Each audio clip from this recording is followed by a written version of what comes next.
Dizem que certos objetos guardam memórias, não as memórias superficiais que todos temos, como o dia em que ganhamos algo ou de quem recebemos, mas memórias profundas, quase vivas, que parecem pulsar quando tocamos esses objetos. Os meus são um par de brincos de coral vermelho. Você já se perguntou como um presente pode se transformar em uma prisão?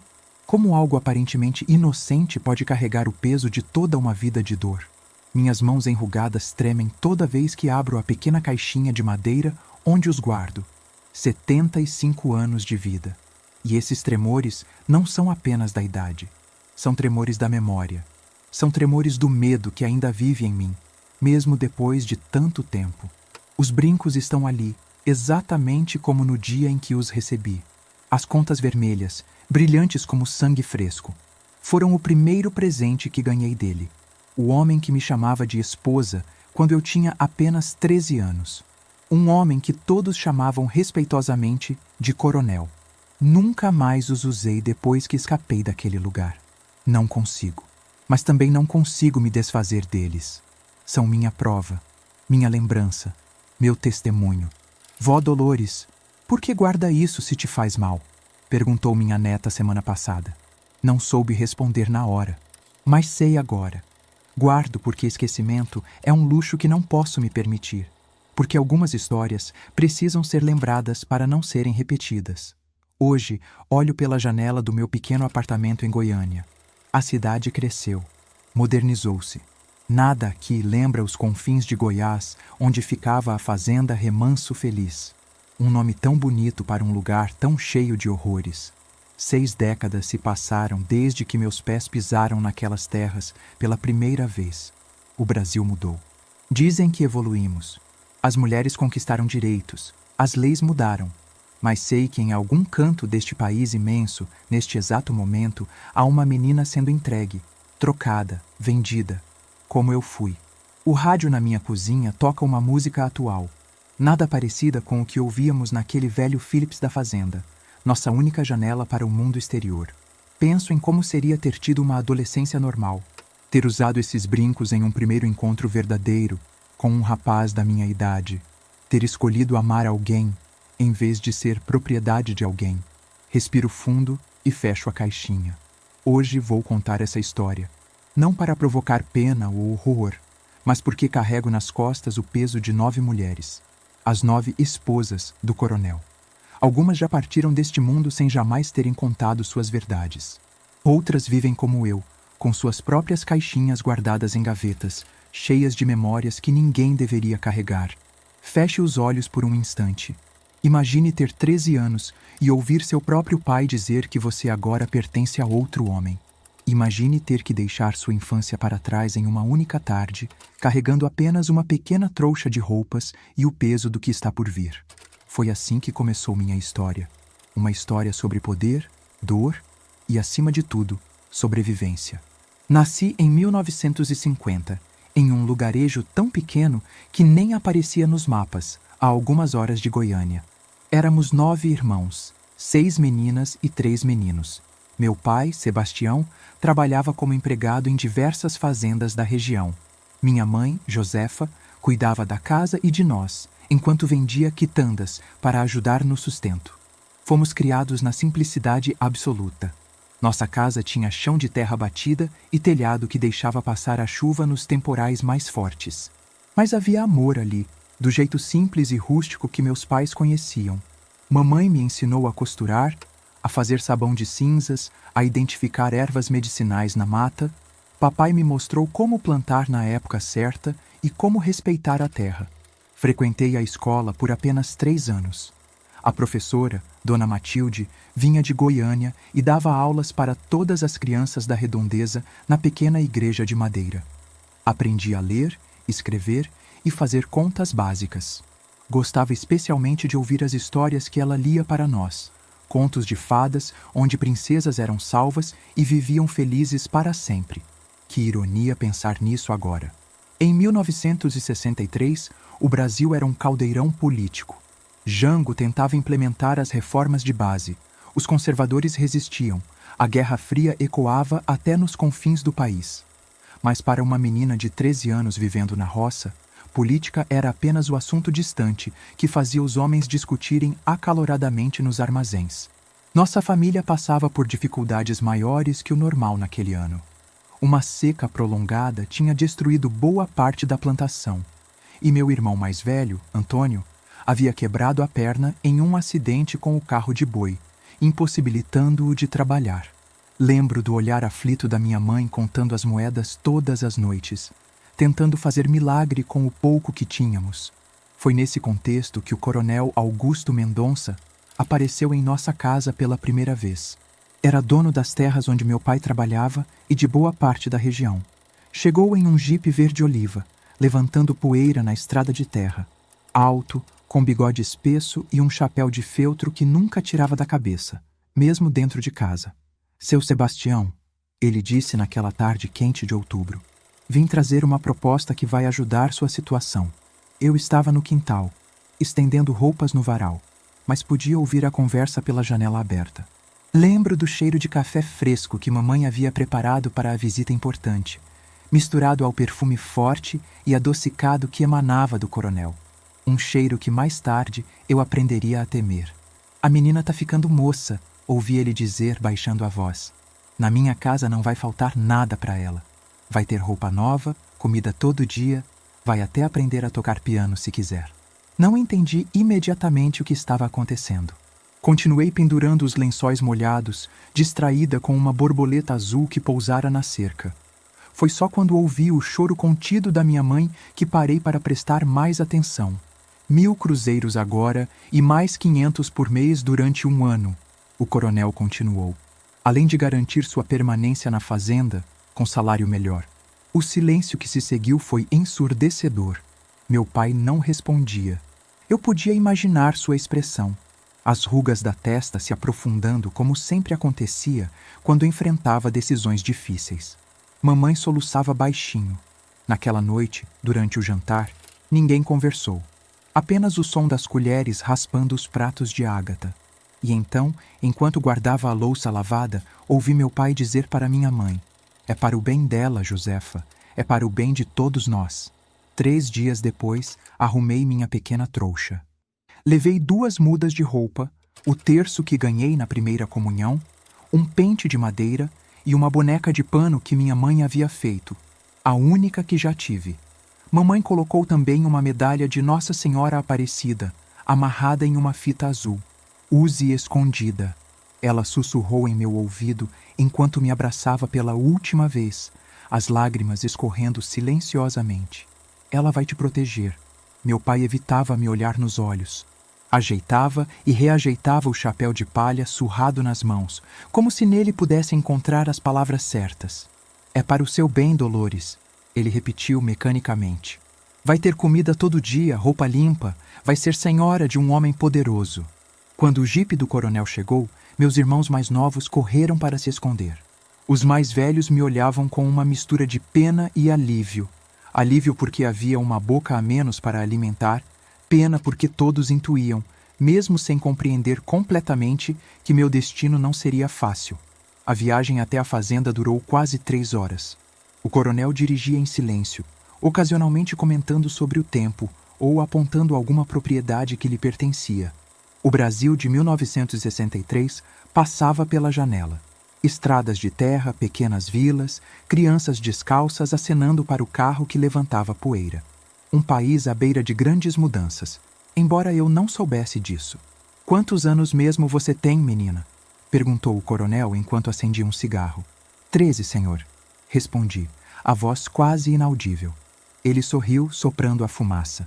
Idade boa. Vai aprender tudo do jeito certo na minha casa. A fazenda Remanso Feliz surgiu após uma curva na estrada. Era imponente, com uma casa grande de paredes grossas e varandas largas, típica construção das antigas fazendas goianas. Ao redor, espalhavam-se as casas dos trabalhadores, o curral, o terreiro de café e vastos pastos que se estendiam até onde a vista alcançava. Era a maior propriedade que já tinha visto. Parecia um reino particular. E de certa forma era. Ali, a palavra do coronel era lei. Nem a Constituição, nem os direitos que começavam a ser discutidos nos grandes centros tinham qualquer significado naqueles confins. Quando o carro parou em frente à casa grande, uma jovem apareceu na varanda. Tinha cabelos pretos lisos, pele morena e não devia ter mais que 20 anos. Seus olhos, porém, pareciam muito mais velhos, vazios, como janelas de uma casa abandonada. Iracema, esta é Dolores, o coronel anunciou. Cuide dela, mostre onde vai dormir e as regras da casa. Iracema apenas assentiu. Quando o coronel se afastou, ela se aproximou e pegou minha trouxa. Você é a nona, sussurrou sem emoção. Não chore alto de noite, ele não gosta. Naquele momento, percebi que não estava sozinha em minha situação. Havia outras. 8 outras meninas e mulheres, todas jovens, todas trazidas para aquela fazenda como eu havia sido. Enquanto seguia Iracema para dentro da casa, notei os retratos nas paredes. Homens de expressões severas em molduras douradas, provavelmente ancestrais do coronel. Um rádio Philips tocava baixinho na sala, anunciando as últimas notícias de Brasília. O cheiro de cera no assoalho misturava-se ao de café recém-coado. Meu coração batia acelerado, como um passarinho assustado, tentando escapar de uma gaiola. Algo em mim já sabia que aquela fazenda, com seu nome irônico, seria minha prisão pelos anos que viriam. Naquela primeira noite na fazenda Remanso Feliz, Iracema me levou para um quarto pequeno, nos fundos da casa grande. Havia uma cama de solteiro com colchão de palha, um baú de madeira e uma bacia de ágata sobre uma mesinha. Uma janela estreita permitia que entrasse o luar, projetando sombras inquietantes nas paredes caiadas. Tome banho e vista isso, disse Iracema, entregando-me um vestido branco simples. Depois venha para a sala. Obedeci, trêmula, sem entender completamente o que estava por vir. O vestido era grande demais para mim, claramente feito para uma mulher adulta. Amarrei a cintura com um cordão para que não caísse. Penteei meus cabelos e, escondida, coloquei a medalha de Nossa Senhora que minha mãe havia me dado. Quando entrei na sala, o coronel estava sentado em sua poltrona de couro, bebendo cachaça. O rádio anunciava um programa musical. Outras 7 moças estavam sentadas em bancos e cadeiras ao redor, todas de vestidos claros, todas de olhos baixos. Reconheci imediatamente o que éramos. Um harém, como nos livros de histórias que Dona Matilde lia sobre terras distantes. Venha cá, Dolores, chamou o coronel, indicando um lugar ao seu lado. Aproximei-me devagar, as pernas tremendo sob o vestido largo. Ele pegou algo de uma caixinha sobre a mesa. 2 brincos de coral vermelho, brilhantes à luz do lampião. Um presente para a minha nova esposa, anunciou, entregando-me os brincos. As outras mulheres observavam em silêncio. Algumas com pena, outras com um misto de alívio. Naquela noite, a atenção estaria sobre a novata. Obrigada, senhor, murmurei sem saber o que mais dizer. Coloque-os, ordenou. Com dedos desajeitados, consegui colocar os brincos. Pesavam em minhas orelhas. Não apenas pelo material, mas pelo significado que carregavam. Eram símbolos da minha nova condição, da propriedade que ele agora exercia sobre mim. Bonita, disse ele, passando a mão áspera pelo meu rosto. Parece uma bonequinha. O cheiro forte de cachaça e suor me envolveu quando ele se aproximou. Fechei os olhos, tentando imaginar que estava em outro lugar, na minha casa simples, ajudando mamãe a fazer angu, correndo com meus irmãos pelo quintal, qualquer lugar, menos ali. Meninas, podem se retirar, ordenou o coronel. Menos você, Dolores. As outras se levantaram em silêncio e saíram. Iracema foi a última, lançando-me um olhar que tentava transmitir força, ou talvez resignação. O que aconteceu depois ainda é difícil de contar, mesmo após tantas décadas. A dor física foi terrível, mas a dor da alma foi pior. Cada pedaço da minha inocência foi arrancado naquela noite. Cada sonho de infância destruído. Quando tudo acabou, eu sangrava e chorava silenciosamente. Agora você é minha mulher, disse ele, levantando-se para servir-se de mais cachaça. E vai aprender a se comportar como tal. Deixou o quarto sem olhar para trás, deixando-me encolhida na cama. Minutos depois, Iracema entrou silenciosamente com uma bacia de água morna e panos limpos. Primeira noite é sempre a pior, murmurou, ajudando-me a me limpar. Vai passar. Mas não passou. A dor física diminuiu com os dias, mas algo dentro de mim havia se quebrado permanentemente. Naquela noite, enquanto os brincos de coral pesavam em minhas orelhas, entendi que minha vida nunca mais seria a mesma. No quarto escuro, depois que Iracema saiu, tirei os brincos e os escondi sob o colchão. Não queria vê-los, não queria tocá-los. Ajoelhei-me ao lado da cama e rezei para Nossa Senhora, apertando a medalha entre os dedos até que marcou minha palma. Por favor, me ajude a sobreviver, sussurrei no escuro. Foi a primeira noite de muitas. O início de um cativeiro que duraria anos. Em algum lugar do Brasil, o presidente João Goulart falava sobre reformas e direitos.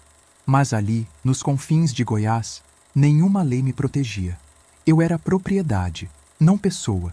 Nos dias que se seguiram àquela primeira noite, vivia em um estranho estado de dormência.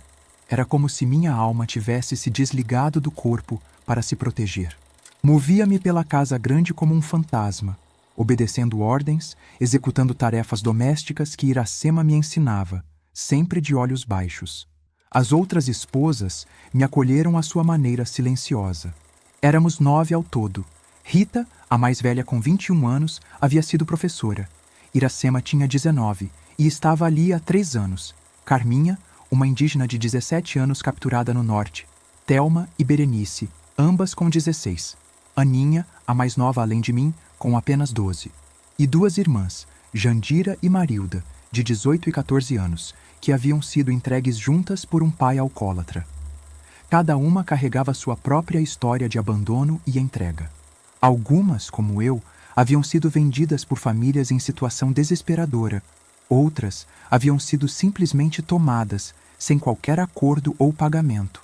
Com o tempo, você aprende a construir um mundo dentro de si, disse-me Rita certa manhã, enquanto lavávamos roupas no tanque dos fundos, um lugar onde ele não pode entrar. Não entendi imediatamente o que ela queria dizer. Naqueles primeiros dias, eu não conseguia pensar no futuro.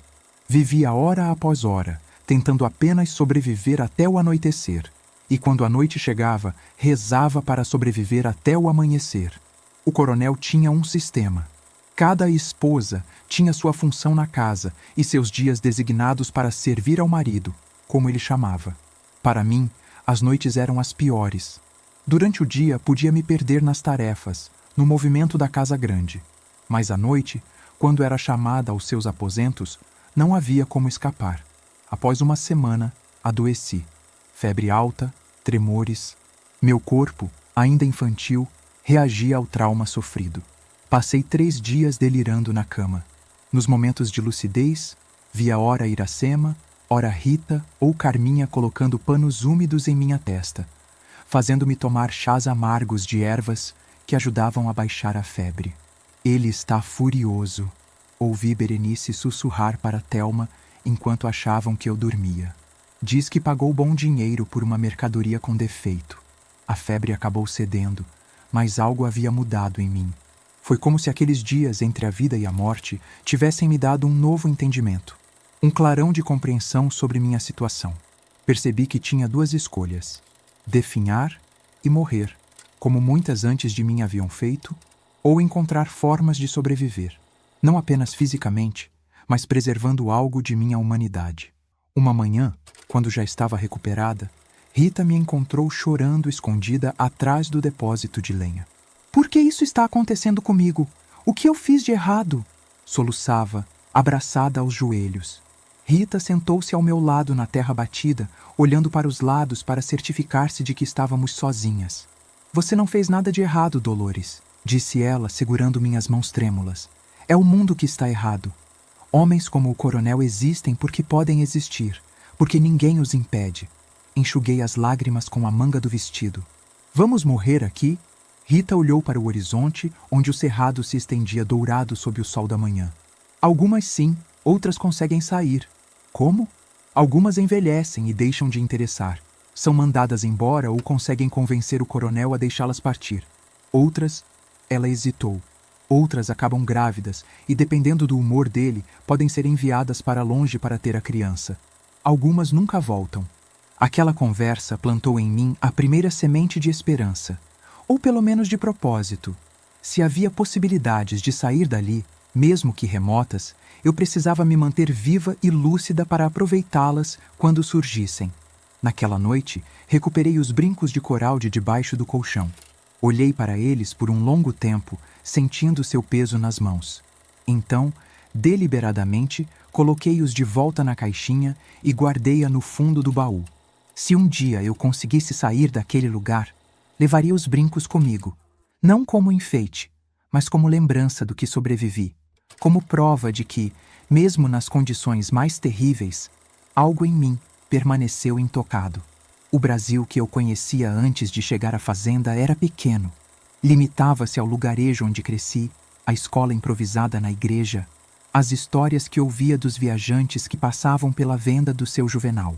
Na fazenda Remanso Feliz, ironicamente, meu mundo ao mesmo tempo se expandiu e se contraiu. Expandiu-se porque ali, na Casa Grande, havia livros, revistas, um rádio sempre ligado nas notícias. O coronel gostava de se gabar de estar antenado com o progresso, embora suas práticas fossem mais medievais que modernas. Contraiu-se porque, apesar desse acesso à informação, eu estava mais presa do que nunca, vivendo em um sistema fechado onde as regras eram claras e brutais. As 9 esposas do coronel formávamos uma estranha família. Competíamos pela atenção e pelos favores dele, não por desejo, mas por sobrevivência. Quem estivesse nas graças do coronel sofria menos violência, recebia presentes ocasionais, às vezes até permissão para acompanhá-lo em raras viagens à cidade. Rapidamente, aprendi o funcionamento daquela casa e as estratégias de sobrevivência de cada uma. Rita usava sua inteligência e educação para se tornar indispensável, ajudando o coronel com correspondências e contabilidade. Iracema havia transformado a cozinha em seu domínio. Ele adorava seus quitutes e a deixava em paz enquanto estivesse satisfeito com as refeições. Carminha conhecia ervas e remédios naturais, tornando-se uma espécie de curandeira local. Mas para algumas, como a pequena Aninha, não havia estratégia possível. Sua idade e fragilidade a tornavam alvo frequente quando o coronel bebia demais ou recebia más notícias. Nessas noites, todas nós nos recolhíamos cedo, fingindo não ouvir os gritos. Um mês após minha chegada, aconteceu o que Rita chamava de batismo de sangue. A primeira vez que o coronel me bateu. Foi por um motivo trivial. Quebrei uma xícara de porcelana enquanto servia café para um de seus amigos fazendeiros. O tapa foi tão forte que caí, batendo a cabeça na quina da mesa. Acordei horas depois no meu quarto, com Carminha aplicando uma cataplasma de ervas no corte em minha têmpora. Não foi tão ruim, disse ela, em seu português carregado de sotaque indígena. Quando quebra-osso dói muito mais para sarar. Aquela primeira agressão física marcou uma nova fase da minha vida na fazenda. A dormência emocional dos primeiros dias foi substituída por um estado de alerta constante. Aprendi a ler os humores do coronel pelos seus passos, pelo tom de voz, pela maneira como colocava o chapéu. Desenvolvi um sexto sentido para prever tempestades. Enquanto isso, o Brasil de 1963 fervilhava.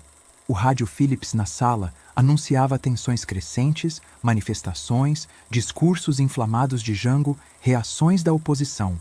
O coronel acompanhava tudo com interesse e preocupação crescente.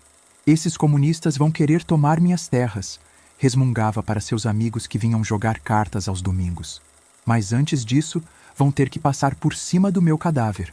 Um dia, durante uma dessas reuniões, ouvi fragmentos de uma conversa que mudaria minha compreensão sobre a fazenda e meu lugar nela. O esquema das meninas tem que continuar discreto, Augusto, disse um homem de terno cinza que eu não conhecia. Os tempos estão mudando. Mesmo aqui no interior, pode dar problema. O coronel riu, enchendo os copos de cachaça. Que problema? Todo mundo faz a mesma coisa. A diferença é que eu pago bem. Ajudo as famílias.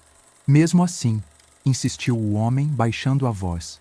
Sei de pelo menos 2 coronéis no Mato Grosso que tiveram que se livrar de evidências recentemente. Mulher fala. Augusto, mulher sempre acaba falando. O olhar que o coronel lançou para nós, que servíamos silenciosamente à mesa, gelou meu sangue. Percebi naquele momento o que Rita já sabia. Não estávamos apenas presas, éramos também um perigo potencial para ele.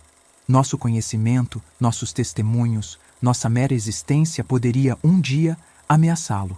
Essa compreensão trouxe tanto medo quanto um estranho poder. Se éramos perigo, também éramos valiosas de alguma forma. E se um dia o vento político mudasse de direção, talvez isso significasse uma chance. Naquela noite, deitada na minha cama estreita, fiz uma promessa silenciosa. Sobreviveria para contar esta história. Não importava quanto tempo levasse. 6 meses se passaram desde minha chegada à fazenda Remanso Feliz. Já não era mais a menina assustada dos primeiros dias. Havia desenvolvido uma carapaça, uma armadura invisível que me permitia suportar a rotina daquela casa sem desmoronar completamente. O ano de 1963 terminara em meio a tensões políticas crescentes, e 1964 começava ainda mais turbulento. O rádio anunciava manifestações, ameaças de greves, discursos inflamados. O coronel passava horas grudado ao aparelho, o senho franzido, murmurando impropérios contra João Goulart e os comunistas. Foi nesse clima de apreensão nacional que enfrentei meu primeiro desafio verdadeiro na fazenda. Rita, que nos ensinava às escondidas a ler melhor e fazer contas, adoeceu gravemente. Uma infecção nos pulmões a deixou acamada, com febre alta e tosse incessante. O coronel, irritado com a situação, recusou-se a chamar um médico da cidade. Se melhorar, melhorou. Se morrer, arranjo outra, disse ele friamente durante o jantar, fazendo todos nós estremecermos. Naquela noite, reunimos-nos secretamente no quarto onde Rita ardia em febre. Éramos 9 mulheres de idades e origens diferentes, unidas pelo mesmo destino cruel. Pela primeira vez percebi que, apesar das rivalidades cotidianas, formávamos uma família distorcida, dependente umas das outras para sobreviver. Ela precisa de remédios de farmácia, sussurrou Carminha, após tentar de tudo com suas ervas. Sem isso, vai morrer. E como vamos conseguir? Perguntou Thelma, alisando sua barriga já visível de 5 meses de gravidez. Ele não vai nos deixar ir à cidade. O silêncio pesado foi quebrado pela minha própria voz, surpreendendo até a mim mesma. Eu vou conseguir. Todas me olharam como se eu tivesse enlouquecido. Eu, a segunda mais nova, a quieta, a que raramente falava nas reuniões coletivas. Mas algo havia mudado em mim nos últimos meses. Observando Rita e Iracema, aprendera que sobrevivência não significava apenas respirar, significava agir. O coronel me acha boba e inofensiva, expliquei, sentindo uma estranha calma. E notei algo. Ele gosta quando demonstro admiração, quando faço perguntas sobre seus negócios. Fica vaidoso, menos agressivo. No dia seguinte, coloquei meu plano em ação. Enquanto servia café ao coronel na varanda, ensaiei o papel que criara para mim mesma, a de menina ingênua e admirada pelo poder dele. O senhor parece preocupado com as notícias do rádio, comentei timidamente, enchendo sua xícara. Ele ergueu os olhos do jornal, surpreso pelo meu comentário. Normalmente, falávamos apenas quando questionadas. Coisas de homem, Dolores. Política, você não entenderia. Baixei os olhos, fingindo vergonha. Gostaria de entender. O senhor sabe tanto. O elogio atingiu o alvo. Vi seu peito estufar sob a camisa de linho. Jango está levando o país para o buraco, começou ele, embarcando num longo discurso sobre reforma agrária, comunismo e ameaças à propriedade privada. Escutei atentamente, assentindo nos momentos certos, fazendo perguntas simples que o incentivavam a continuar. Por 3 dias, repeti essa estratégia, aproximando-me dele não fisicamente, mas através de sua vaidade intelectual e política. No 4º dia, quando Rita piorou a ponto de mal conseguir respirar, arrisquei tudo. Coronel, o senhor que entende tanto de política e negócios, não seria prejudicial se uma de suas esposas morresse assim, sem tratamento? As pessoas da cidade não falariam? Ele me encarou longamente, os olhos semicerrados avaliando se havia alguma ameaça velada em minhas palavras. Sustentei o olhar, mantendo uma expressão inocente. Você tem medo de perder Rita, é isso? Perguntou finalmente. Tenho medo que o senhor tenha problemas, respondi habilmente. O senhor mesmo disse que os tempos estão mudando, que as pessoas estão mais fiscalizadoras. Na manhã seguinte, o coronel ordenou que seu capataz fosse à cidade buscar o médico. Rita foi salva, e eu descobri algo valioso. Minha mente era a única arma que possuía e estava aprendendo a usá-la. A visita do médico para atender Rita abriu uma pequena fissura no sistema fechado da fazenda.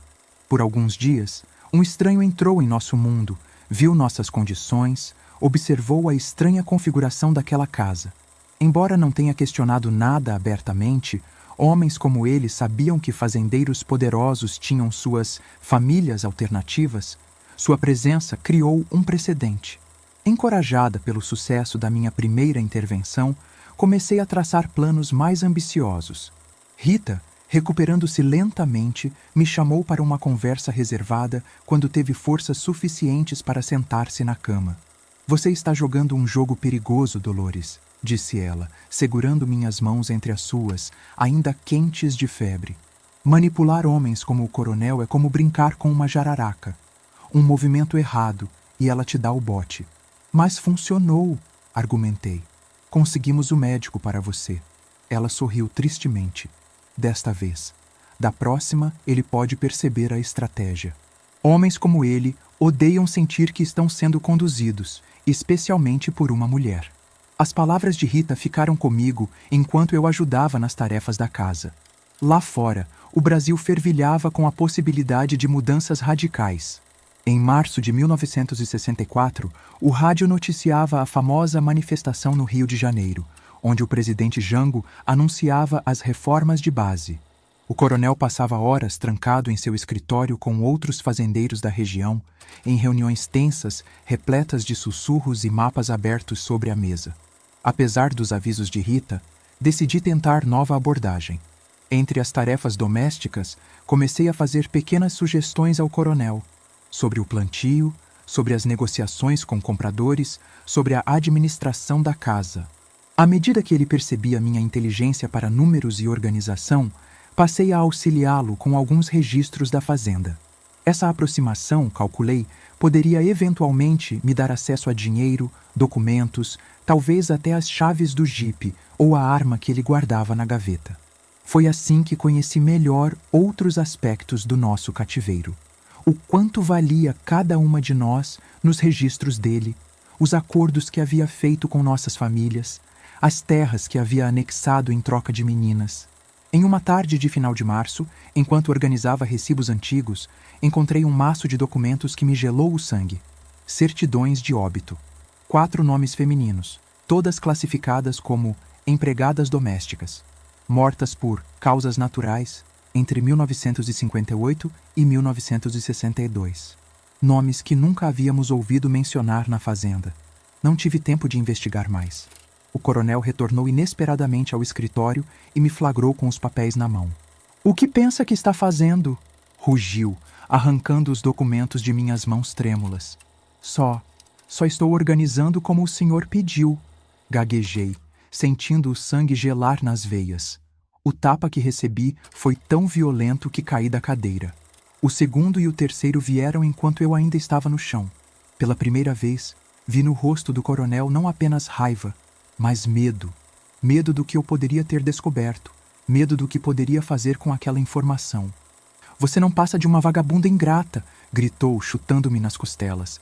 Dei teto, comida, roupas, e assim que me retribui, bisbilhotando o que não deve? Os dias seguintes foram um pesadelo. Fui trancada no porão escuro da casa, recebendo apenas água e pão uma vez ao dia. No escuro, com as costelas doendo a cada respiração, percebi meu erro. Havia subestimado o perigo. Havia me movido rápido demais. Na terceira noite de confinamento, a porta rangeu e Carminha entrou silenciosamente. Trouxe água limpa, um pedaço de carne seca e seus ungüentos para minhas feridas. "O coronel viajou para Goiânia", sussurrou. "Dizem que os militares vão tomar o poder. Ele foi se encontrar com amigos importantes." Enquanto ela limpava meus ferimentos, compreendi que minha primeira tentativa de mudança havia falhado drasticamente. Mas também aprendi uma lição crucial. Para vencer aquela batalha, eu precisaria de muito mais que coragem. Precisaria de paciência estratégica. O golpe militar de 31 de março de 1964 mudou o Brasil, e também nossa vida na fazenda. O coronel retornou de Goiânia eufórico, brandindo uma garrafa de uísque importado e anunciando que a ordem foi restaurada. Acabou a farra da esquerda, declarou durante o jantar, obrigando todas nós a erguer copos num brinde. O Brasil está salvo do comunismo. Em meio à sua alegria, minha punição foi abreviada. Fui retirada do porão e reintegrada à rotina da casa, embora com vigilância redobrada. Não tinha mais acesso aos documentos ou às contas da fazenda. Estava novamente relegada apenas às funções domésticas básicas. Aqueles primeiros meses do regime militar coincidiram com mudanças significativas na dinâmica da fazenda. O coronel, que já tinha boas conexões políticas, tornou-se ainda mais poderoso com amizades nos novos círculos de comando. Recebia visitas frequentes de oficiais e autoridades que vinham para caçadas e festas regadas a muita bebida. Nesses eventos, éramos expostas como troféus. Arrumadas com vestidos simples mas limpos, deveríamos servir os convidados e sorrir quando solicitadas. Algumas vezes, o coronel emprestava uma de nós para algum amigo passar a noite. Um presente de hospitalidade, como chamava. Todas temíamos essas ocasiões. Foi durante uma dessas festas que conheci o Major Ribeiro, um homem magro de óculos e gestos nervosos, que chegou trazendo pilhas de livros como presente para o coronel. Literatura aprovada pelo novo regime Augusto, explicou, mostrando os volumes. História do Brasil revigorada, sem as distorções marxistas. Enquanto servia café aos dois na varanda, notei que o major me observava de maneira diferente dos outros homens. Não com luxúria, mas com curiosidade analítica. "Quantos anos você tem, menina?" perguntou abruptamente. 14, senhor. Respondi de olhos baixos. O major virou-se para o coronel. "E está aqui há quanto tempo?" "Uns 7, 8 meses, respondeu o coronel, desconfortável com o rumo da conversa. "Por quê?" "Por nada", disse o major, recostando-se na cadeira. "Só estou curioso sobre seus métodos administrativos." Aquela troca de palavras, aparentemente insignificante, plantou em mim uma semente. Nem todos os homens do novo regime compartilhavam os mesmos valores quanto ao tratamento de meninas. Havia fissuras no sistema que poderiam eventualmente ser exploradas. Enquanto isso, a vida na fazenda se tornava ainda mais isolada. Com o novo governo, as patrulhas rurais aumentaram, tornando fugas ainda mais impraticáveis. A censura aos meios de comunicação significava que tínhamos ainda menos notícias do mundo exterior. Nosso único consolo era o rádio, que agora tocava marchinhas patrióticas entre propagandas governamentais sobre o Brasil grande. Um domingo após a missa mensal, o único momento em que podíamos sair da fazenda, sempre escoltadas, o padre me chamou discretamente. "Sua leitura está melhorando, Dolores", disse ele, referindo-se às preces que eu havia recitado durante o serviço. "Gostaria que você ajudasse na catequese das crianças." Antes que pudesse responder, Iracema interveio. "O coronel não permitiria, padre." "Deixe que eu falo com ele", respondeu o religioso, com uma determinação surpreendente em sua voz normalmente submissa. Para meu espanto, o coronel concordou. A igreja representava uma autoridade moral que nem ele ousava desafiar completamente, especialmente no novo clima político que valorizava a tradição católica como baluarte contra o perigo vermelho. Assim, ganhei minha primeira pequena liberdade. Aos domingos, após a missa, ficava mais 1 hora na igreja para ajudar na catequese. Ali, entre crianças curiosas e livros religiosos, encontrei um novo propósito. Cada palavra que ensinava aos pequenos fortalecia meu próprio domínio da linguagem. Cada história bíblica que explicava expandia minha capacidade de narrar e compreender narrativas mais complexas. O padre, um homem idoso chamado Francisco, parecia entender mais do que demonstrava sobre nossa situação. Um dia, enquanto arrumávamos os livros após a aula, ele comentou: "Há muitas formas de cativeiro, Dolores, e muitas formas de libertação." Os anos entre 1964 e 1969 passaram com uma lentidão excruciante. O Brasil mergulhava cada vez mais no autoritarismo, com o AI-5 em dezembro de 1968 marcando o endurecimento definitivo do regime. Na fazenda, sentíamos os efeitos dessa mudança política de maneiras contraditórias. Por um lado, o coronel estava mais poderoso que nunca, com contatos no alto escalão militar. Por outro, o desenvolvimento econômico trazido pelo milagre brasileiro começava a alcançar até mesmo os rincões mais remotos, e com ele, novas ideias. Nossa vida na fazenda havia estabelecido uma rotina perturbadora, quase normalizada pelo hábito. Thelma havia dado à luz um menino que, ao completar 2 anos, foi enviado para um internato distante, como acontecia com todos os filhos que o coronel reconhecia. Aninha, a mais nova de nós, desenvolvia sintomas cada vez mais preocupantes de distúrbios mentais, passando dias inteiros em silêncio, olhando para o nada. 2 novas esposas haviam chegado: Helena, de 15 anos, e Conceição, de apenas 13. Enquanto isso, eu construía pacientemente meu pequeno império de conhecimento. Aos 19 anos, já não era mais a menina assustada que chegara à fazenda. As aulas de catequese haviam evoluído para um papel mais amplo na comunidade. O padre Francisco, reconhecendo minha aptidão, conseguira permissão do coronel para que eu ajudasse também com a alfabetização de adultos aos domingos. É bom para a imagem dele na região, explicou o padre quando questionei como havia conseguido tal concessão. Os novos tempos exigem adaptações, mesmo de homens como Augusto. O coronel, agora com quase 60 anos, mostrava sinais de declínio físico. Bebia mais, tornava-se mais instável emocionalmente, alternando momentos de generosidade inexplicável com explosões de violência brutal. Sua saúde também se deteriorava, com crises de pressão alta que o deixavam acamado por dias. Foi durante uma dessas crises, em meados de 1969, que o fazendeiro vizinho, Ricardo Vieira, apareceu na Casa Grande. Ao longo dos anos, eu o havia encontrado ocasionalmente em eventos sociais e na igreja. Sempre mantínhamos uma distância respeitosa, mas eu percebia seu olhar, não de desejo, mas de uma compaixão silenciosa que nunca se manifestava em ações concretas. Naquele dia, enquanto o coronel estava confinado em seu quarto sob os cuidados de Carminha, Ricardo veio tratar de negócios com o capataz. Encontrei-o na varanda da frente, esperando ser atendido. Senhorita Dolores, cumprimentou formalmente. Ouvi sobre seu trabalho na igreja. O padre Francisco fala muito bem da senhora. Assenti, desconfortável com o tratamento respeitoso que ele me dava, algo a que não estava acostumada. A professora da escola na minha fazenda está de licença, continuou ele, olhando para o horizonte em vez de para mim, como se a conversa fosse casual.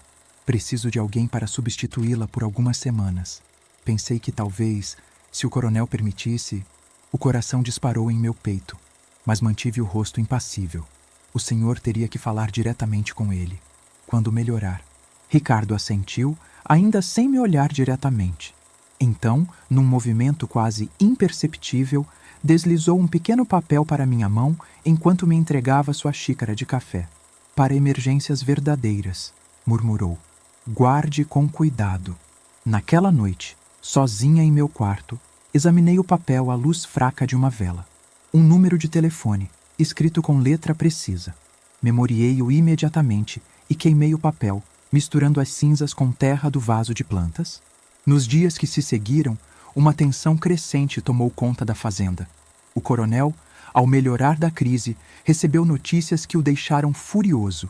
Um de seus esquemas de grilagem de terras havia sido descoberto por um promotor de justiça recém-chegado à comarca. Esses burocratas metidos a moralistas, vociferava, quebrando objetos em seu escritório. Vou dar um jeito nesse sujeito. Tenho amigos no Doi-Codi que cuidam desse tipo de problema. Percebi que algo grave se aproximava. O coronel organizou reuniões secretas, mandou recados para a cidade, preparou documentos durante madrugadas a fio.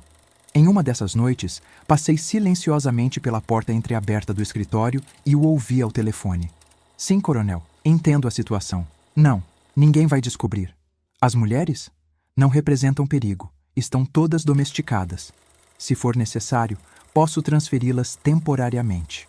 Aquelas palavras ativaram em mim um alerta vermelho. Transferir poderia significar muitas coisas, nenhuma delas boa para nós. Na manhã seguinte, enquanto servia o café, notei uma lista de nomes sobre a mesa. Nossos nomes, com anotações ao lado. Ao lado do meu, uma única palavra: problema. Na semana que se seguiu, a atmosfera na fazenda Remanso Feliz tornou-se sufocante. O coronel, alternando entre acessos de raiva e períodos de calculado silêncio, começou a fazer preparativos que não compreendíamos totalmente. Caminhões chegaram carregando caixas que foram levadas para o galpão. Caixas que nós, as esposas, fomos proibidas de ver. Homens estranhos, com aparência de militares à paisana, circulavam pela propriedade, conversando em cochichos com o coronel. Rita, que aos 27 anos havia se tornado nossa líder não oficial, reuniu-nos secretamente na casa de farinha abandonada, longe dos olhos vigilantes dos capatazes. Algo grave está para acontecer, disse ela, o rosto magro marcado por anos de privações.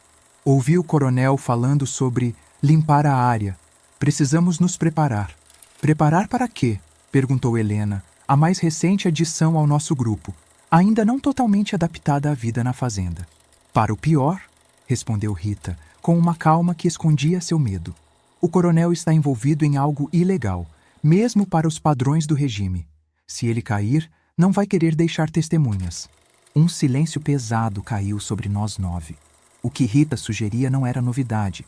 Todas sabíamos das certidões de óbito que encontrei anos atrás, dos rumores sobre anteriores esposas que haviam partido misteriosamente. Mas confrontar abertamente essa possibilidade era diferente. Temos que fugir, sussurrou Aninha, cujos olhos, outrora vazios, agora brilhavam com um medo animal. Agora, esta noite. Iracema balançou a cabeça. Fugir para onde? Estamos no meio do nada. A cidade mais próxima fica a horas de caminhada. Seríamos caçadas como animais pelos capatazes. Enquanto elas discutiam, minha mente trabalhava furiosamente. O número de telefone que Ricardo havia me dado, a menção do coronel a transferir nós todas, a lista com meu nome marcado como problema, tudo se conectava em um padrão assustador. Precisamos de ajuda externa, falei finalmente. Alguém que possa intervir quando o momento chegar. Rita me olhou curiosa. E como faríamos isso? Não temos contato com ninguém fora da fazenda. As cartas são controladas, não temos acesso ao telefone. Eu tenho um número, revelei, baixando ainda mais a voz. Ricardo Vieira me deu. Disse que era para emergências verdadeiras. Houve troca de olhares entre as mulheres. Algumas com esperança, outras com desconfiança. Ricardo Vieira é do mesmo tipo que o coronel, argumentou Thelma. Por que arriscaria sua posição para ajudar qualquer uma de nós? Não sei ao certo, admiti. Mas ele é diferente. Nunca participou das festas. Sempre nos trata com respeito. E tem uma escola em sua fazenda, professores de verdade. Nossa conversa foi interrompida pela chegada repentina de Conceição, a mais nova do grupo, correndo ofegante. O coronel está chamando todas para a casa grande. Agora! Está furioso porque Aninha não está lá para servir a bebida aos convidados. Dispersamo-nos rapidamente, cada uma tentando aparentar normalidade enquanto voltávamos para a casa grande. No caminho, segurei brevemente o braço de Iracema. Se algo acontecer esta noite, se a situação ficar perigosa demais, precisamos estar preparadas, sussurrei. Você sabe onde o coronel guarda a chave do escritório, onde fica o telefone? Ela assentiu silenciosamente, o medo evidente em seus olhos. Na gaveta da mesa de cabeceira. Mas ele nunca a deixa destrancada. Encontre um jeito, insisti. Esta pode ser nossa última chance. Ao entrarmos na casa grande, o ambiente era de uma tensão palpável. O coronel recebia um grupo de homens que nunca havíamos visto antes. Figuras austeras em trajes civis, mas com a postura inequívoca de militares. Na sala, mapas estavam espalhados sobre a mesa, e o clima era de uma reunião estratégica interrompida por nossa chegada. Aqui estão elas, as prendas da casa, anunciou o coronel com um sorriso que não alcançava seus olhos. Sirvam o uísque aos nossos convidados e depois podem se retirar. Exceto você, Dolores. Quero que fique. Os olhos do coronel me seguiam enquanto eu servia as bebidas, metodicamente, tentando controlar o tremor das mãos. Os homens na sala me observavam com expressões que variavam do desinteresse ao escrutínio clínico, como se eu fosse um objeto sendo avaliado. Esta é a que dá aulas na igreja, Augusto? Perguntou um dos homens, o mais velho do grupo, com cabelos grisalhos e uma cicatriz fina descendo pela têmpora direita. Sim, Coronel Matias, uma cabeça boa para números também. Pena que começou a se meter onde não devia, respondeu o coronel, tomando um gole de uísque. Seu olhar endureceu ao se fixar em mim. Não é mesmo, Dolores? Mantive os olhos baixos, mas minha mente trabalhava a toda velocidade, registrando cada detalhe, cada palavra. O plano precisa ser executado amanhã, disse outro homem, mais jovem, consultando papéis sobre a mesa. A operação na capital começa ao amanhecer. Todos os elementos subversivos serão neutralizados simultaneamente. E quanto à fazenda? Perguntou o coronel. Está confirmado que esse promotor esteve recebendo denúncias sobre minhas atividades especiais? O termo atividades especiais pairou no ar como fumaça tóxica. Todos sabíamos o que significava.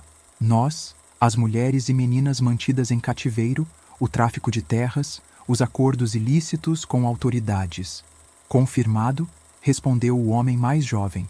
Ele recebeu cartas anônimas mencionando múltiplas esposas e menores em cativeiro. Está programado para vir até aqui com um mandado dentro de 3 dias. Gelei internamente. Cartas anônimas? Quem poderia ter enviado? O padre Francisco. Algum trabalhador da fazenda com um resquício de consciência? Não importava agora. Então está decidido, concluiu o coronel, levantando-se para servir mais uma rodada de bebidas. A fazenda será reorganizada antes disso. As meninas serão transferidas para a propriedade no Mato Grosso esta madrugada. Os documentos comprometedores já foram destruídos. Transferidas. A palavra ecoou em minha mente como uma sentença de morte. Conhecíamos os rumores sobre a fazenda no Mato Grosso, um lugar ainda mais isolado, onde outras mulheres haviam desaparecido sem deixar rastro. E você tem certeza da lealdade dos seus homens, Augusto? Perguntou o coronel Matias. Uma operação como essa exige discrição absoluta. O coronel riu, um som áspero que me arrepiou até a medula. Meus homens são bem pagos para serem cegos, surdos e mudos. Mas para garantir, apenas 3 estarão envolvidos. Os outros receberão folga e uma garrafa de cachaça cada um. Quando voltarem, encontrarão uma história convincente sobre para onde foram as moças. Excelente, aprovou Matias, levantando-se. Bem, não vamos mais atrapalhar seus preparativos. Estaremos na cidade para a outra parte da operação. Enquanto os homens se despediam, fui dispensada com um gesto brusco do coronel. Saí da sala com passos medidos, controlando o impulso de correr. No corredor, encontrei Iracema, que claramente estivera ouvindo parte da conversa. Esta noite, sussurrei ao passar por ela, não temos outra chance. Retornar ao meu quarto foi a caminhada mais longa da minha vida. Cada passo parecia me aproximar de uma decisão irrevogável. Não havia mais espaço para hesitação ou medo. Era agir ou perecer. Por volta das 11 da noite, quando a fazenda finalmente silenciou, exceto pelos latidos ocasionais dos cães de guarda, ouvi a batida suave na minha porta. Era Iracema, pálida, mas determinada. Consegui, sussurrou, mostrando uma pequena chave de metal na palma da mão. Ele bebeu até desmaiar. Não sei quanto tempo temos. Reunimos as outras rapidamente. Em poucos minutos, todas estavam cientes da situação. O plano era simples, porque tinha que ser. Eu faria a ligação, enquanto as outras montariam guarda. No escritório escuro e silencioso, com o coração martelando contra as costelas, disquei o número que havia memorizado anos atrás. Alô? A voz sonolenta de Ricardo Vieira veio do outro lado da linha. É Dolores, da Fazenda Remanso Feliz, falei, lutando para manter a voz firme. O senhor disse que era para emergências verdadeiras. Esta é uma. O que aconteceu nas horas seguintes à chamada telefônica foi um borrão de adrenalina e medo. Ricardo ouviu brevemente minha explicação entrecortada sobre os planos do coronel para nos transferir e prometeu vir imediatamente. Tranquem-se em algum lugar seguro, instruiu, sua voz agora completamente alerta. Não tentem fugir sozinhas, vou levar ajuda. Desligamos o telefone com o coração aos saltos. Mal havíamos saído do escritório quando ouvimos um barulho vindo do corredor. Passos pesados e irregulares. O coronel havia acordado. Voltem para seus quartos, sussurrou Rita. Todas. Hajam normalmente. Dispersamo-nos como sombras, cada uma deslizando silenciosamente para seu quarto. Através da fresta da porta, vi o coronel cambalear até o escritório, resmungando algo incompreensível.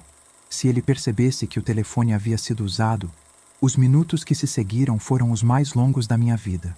Deitada na cama, completamente vestida e alerta, eu contava cada batida do meu coração, cada ruído da velha casa. As horas passavam com uma lentidão torturante. Por volta das 3 da manhã, o caos explodiu. Primeiro, foram os cães latindo furiosamente.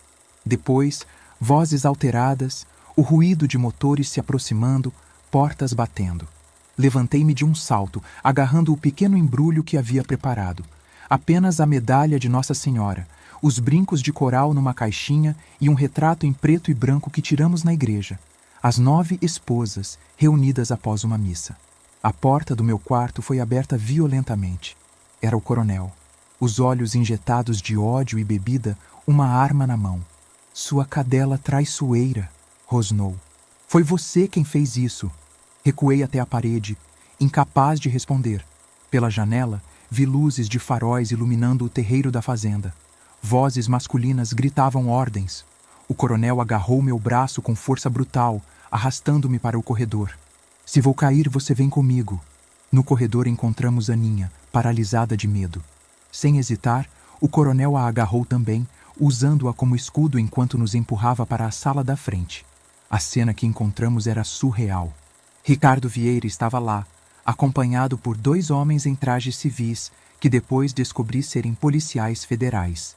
Uma operação anticorrupção havia sido deflagrada naquela noite em todo o estado, visando uma rede de grilagem de terras, tráfico de influência e crimes conexos. O telefonema que fiz apenas acelerou a inclusão da Fazenda Remanso Feliz na lista de alvos. Solte as moças, Augusto, exigiu Ricardo, dando um passo à frente. Nem mais um passo, ameaçou o coronel, pressionando o cano da arma contra a têmpora de Aninha, que tremia convulsivamente. Você sempre quis o que é meu, não é, Vieira? Minhas terras, minhas mulheres. Isso acaba hoje, respondeu Ricardo com uma calma forçada. Olhe pela janela. A fazenda está cercada. Não há saída para você. O que aconteceu em seguida foi tão rápido que mais tarde tive dificuldade para recordar a sequência exata. O coronel hesitou por um segundo, distraído pelas luzes de mais viaturas chegando. Naquele instante precioso, Aninha, em um surpreendente ato de autopreservação, mordeu com força o braço que a segurava. O coronel gritou, sua atenção momentaneamente desviada. Foi o suficiente. Lancei-me contra ele com toda a força que consegui reunir, desequilibrando-o. Caímos juntos, lutando pela arma. Um tiro foi disparado, atingindo o teto. Os policiais avançaram, dominando o coronel, que urrava ameaças e maldições. As outras mulheres correram para a sala, abraçando-se, chorando, ainda incrédulas de que o pesadelo pudesse estar terminando. Olhei para meus próprios braços, arranhados e marcados pela luta. Cuspi o gosto de sangue da minha boca. Havia mordido o lábio durante a queda. De repente, todo o cansaço, todo o medo acumulado por anos desabou sobre mim. Deixei-me escorregar até o chão, as pernas incapazes de me sustentar. Ricardo se aproximou, estendendo a mão hesitantemente, como quem se aproxima de um animal ferido. Acabou, Dolores, disse ele suavemente. Vocês estão a salvo agora. Ergui os olhos para ele, sentindo as lágrimas finalmente romperem a barreira que eu havia construído por tanto tempo. Mesmo? Perguntei, a voz embargada. Ele assentiu, e pela primeira vez em 6 anos permiti-me chorar abertamente. A liberdade não chegou como um raio de luz instantâneo, mas como uma lenta alvorada que vai clareando o horizonte pouco a pouco. Mesmo após a queda do coronel, mesmo após deixarmos a Fazenda Remanso Feliz, ainda carregávamos conosco as correntes invisíveis do cativeiro. Nos dias que se seguiram àquela noite tumultuada, fomos levadas para Goiânia, onde prestamos longos depoimentos. Éramos simultaneamente vítimas e testemunhas-chave em um caso que, descobrimos, era muito maior do que imaginávamos. O coronel fazia parte de uma extensa rede de proprietários rurais envolvidos em grilagem de terras, suborno de autoridades e diversos outros crimes, incluindo o que hoje chamaríamos de tráfico humano. A imprensa local tentou abafar o caso. Estávamos em pleno regime militar e histórias sobre coronéis poderosos mantendo haréns não combinavam com a imagem moral que o governo queria projetar. Mas algumas jornalistas, mulheres principalmente, asseguraram que fragmentos da história vazassem em publicações estrangeiras e em pequenos veículos alternativos. Para muitas de nós, o retorno às famílias não era uma opção. Meus pais haviam se mudado para o Pará anos antes, em busca de novas terras, e não consegui localizá-los. Outras, como Rita, foram rejeitadas por suas famílias, consideradas manchadas pelo que haviam vivido. Aninha, a mais jovem e mais afetada psicologicamente, precisou ser internada em uma instituição de saúde mental, onde permaneceu por anos. Ricardo Vieira, cumprindo uma promessa silenciosa, ofereceu abrigo temporário em sua fazenda para aquelas que quisessem. Sua propriedade era diferente de tudo o que conhecíamos. Os trabalhadores tinham contratos formais, as crianças frequentavam a escola, havia uma pequena biblioteca disponível para todos. Por que você nunca disse nada antes? Perguntei a ele certa tarde, enquanto caminhávamos pelos laranjais. Você sabia o que acontecia na fazenda do coronel. Visitava com frequência. Ele ficou em silêncio por alguns instantes, o rosto marcado por uma expressão que misturava vergonha e resignação. Medo, respondeu finalmente. Medo e covardia. O coronel tinha conexões poderosas, tanto antes quanto depois do golpe. Denunciá-lo significava arriscar tudo. Minha fazenda, meus empregados, minha própria vida. Assenti, compreendendo mais do que ele imaginava. O medo havia sido constante em nossas vidas também, moldando cada decisão, cada pensamento. Mas então, por que me deu seu número? Por que arriscou tudo naquela noite? Porque há limites, respondeu simplesmente. Mesmo para a covardia, mesmo para a autopreservação. Foi na fazenda de Ricardo que comecei verdadeiramente minha vida adulta. Aos 19 anos, pela primeira vez, tinha autonomia sobre meu tempo, minhas escolhas, meu corpo. Era uma sensação estranha, às vezes assustadora.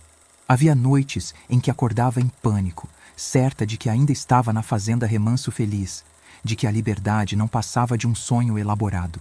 Decidi completar meus estudos formalmente. Com a ajuda do padre Francisco, que continuava um aliado silencioso, consegui frequentar um curso supletivo na cidade. Depois, para surpresa de muitos, inclusive minha, passei no vestibular para pedagogia em uma faculdade de Goiânia. O caminho não foi fácil. Carregava cicatrizes visíveis e invisíveis. Relacionamentos românticos pareciam impossíveis. O simples toque de um homem podia desencadear memórias traumáticas. Tinha pesadelos frequentes, episódios de choro sem explicação aparente, momentos de raiva intensa. Mas também descobri uma força em mim que jamais soube que existia.